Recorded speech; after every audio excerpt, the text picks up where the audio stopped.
time to look at the aftermath for what is most likely to be the last SummerSlam at the Staples Center for some time.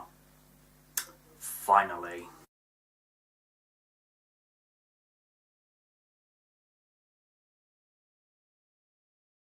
Quite possibly one of the best matches of the night, and to see Ziggler finally get a break after all the put-downs and the concussions from the previous year.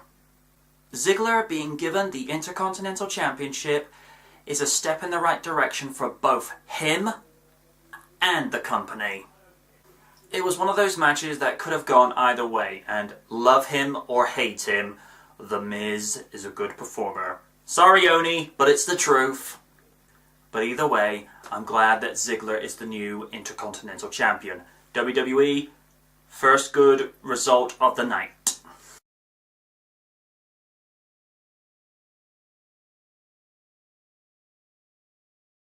Like I said in the preview, the fans would win on this. And they did. Two amazingly talented athletes setting the standard of how a modern Divas match should be. Something that Eva Marie can never measure up to. It's the truth. The fact that Paige won, making her a two-time champion, didn't bother me in the slightest, as I'm a fan of both of these girls. But personally, I would rather have seen face versus face. The whole, we can't have two faces against each other is stupid when the prospect of two fan favourites would send the audience into a frenzy. Another candidate for Match of the Night. Yes, it is.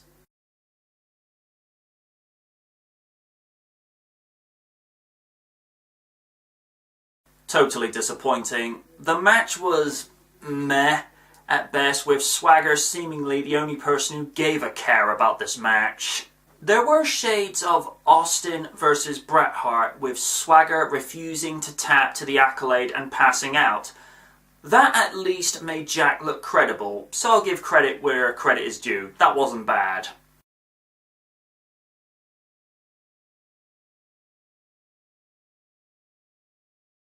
Remove Kane from this equation and the match would have been so much better. I predicted chaos, and boy was I right. Ambrose and Rollins are the future. Who knows? WrestleMania 32, we may see these two in the main event for the WWE Undisputed Championship.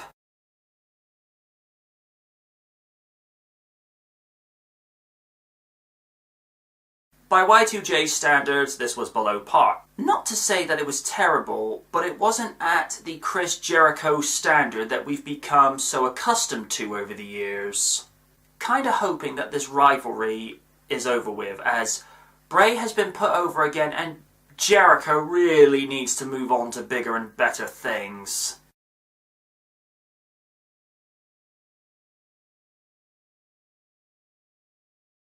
Predictable, lackluster, and unoriginal. But that was just the Nikki heel turn. The match itself, it was just okay.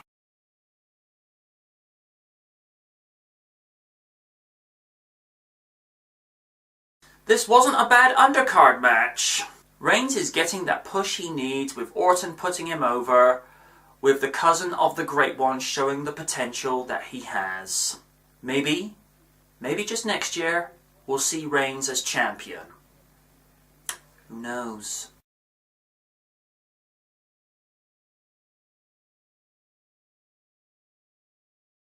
This was not a match.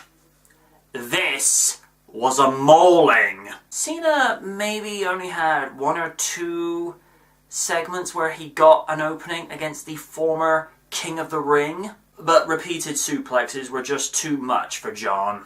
And I'm gonna be honest, the repeat suplex after the 5th time got really boring. I'm not happy with Brock being champion, and it's got nothing to do with his athletic capabilities.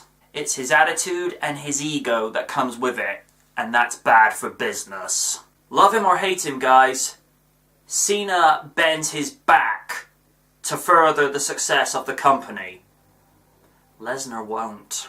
This year's second biggest pay-per-view of the year was just okay. Not awful, but I've seen way better from SummerSlam. SummerSlam 2014 gets a very modest C. I have something to say. Ah, dang it.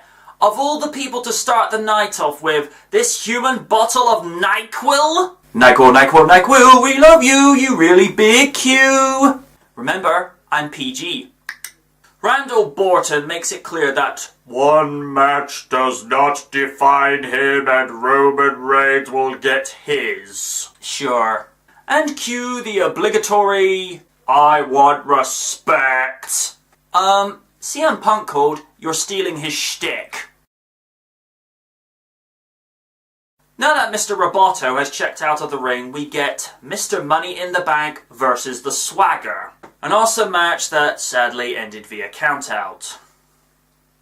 Great. Really impressed with both combatants, and I think Jack is getting closer to a push again. This face turn, it's working for him. Cue Mr. Subtle in Bo Dallas and how Jack let his country down. Bo, you are so cringeworthy, I'd rather have Christian's gimmick from 2002 again. At least that I can tolerate. This? Blech. Also, Helsing 920 is your biggest fan. It's a squash. Rusev forces Sin Cara to tap to the Accolade after 1 minute 51 seconds. Yawn. Lana tries to cut a promo afterwards to near X-Pac heat. Ooh, so much hate. They get interrupted by the former world champion Mark Henry, citing that he's not done with them. Night of Champions, Rusev versus Henry. See if I'm wrong. I have something to say. Renee tries to interview RVD, but gets clocked from behind by the walking sleeping pill that is Randy Orton. Would it be so bad to see this guy get repackaged something akin to Chris Jericho? I mean, really? Would that be so bad? It's not very often that Van Dam gets irate, but when he does, ooh, beware. Rob came after Orton like the Viper had put Ben Gay in his tights. Personally, I'd be miffed too. Ooh, that would sting. After Van Dam misjudged a DDT, Orton went after the former ECW champion like a shark to blood, and it turned into a one-man beatdown, which unsurprisingly the official threw the match out as he just lost control, no contest. If you ever doubted where the Viper went, here was proof that he was still there after Orton RKO'd Van Dam over the steel chair. Renee interview with Roman Reigns. Roman says there is heck to pay for what happened to his boy Dean Ambrose. And he wished that Orton would come after him because he would kill the legend of Randy Orton. Bring out the divas!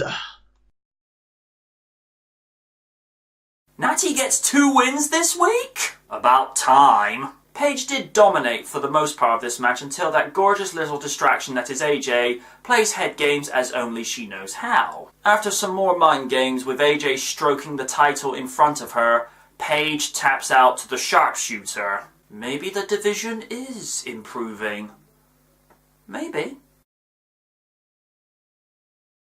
Entertaining tag match that saw the Brothers Rhodes win, but not without the Discount Adams family being sore losers afterwards, laying a beat down. Gee, I wonder if they went to the Triple H School of Humility. September 21, Night of Champions. The rematch. Cena versus Lesnar 3. And it will be for the WWE Undisputed Championship, which you can see live on the WWE Network for $9.99 a month. On a more serious note, Cena, I hope you know what you're doing. No lie, I hope you know what you're doing. It's a squash.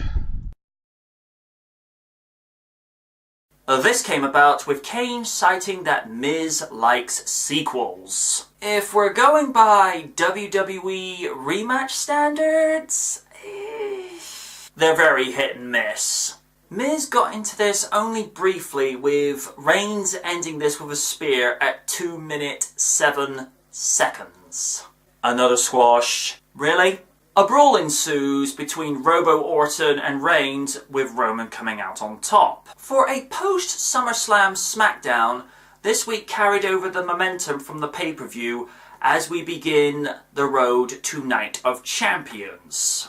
We're on the road to Survivor Series. SmackDown this week gets a modest C. Until next time, my fellow knights, thank you for watching.